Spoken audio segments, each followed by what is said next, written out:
சிலுவையிலே நீ சிந்திய கண்ணீர்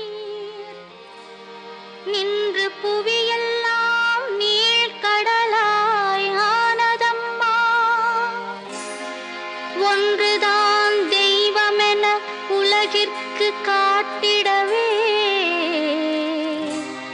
இறைவனையே குழந்தையாய் இடையில் சுமந்தவளே. கத்தும் அலைக்கடல் ஓரத்திலே அன்பு தாங்கியே வந்தவளே. கத்தும் அலைக்கடல் ஓரத்திலே அன்பு தாங்கியே வந்தவளே. சித்தமிறங்க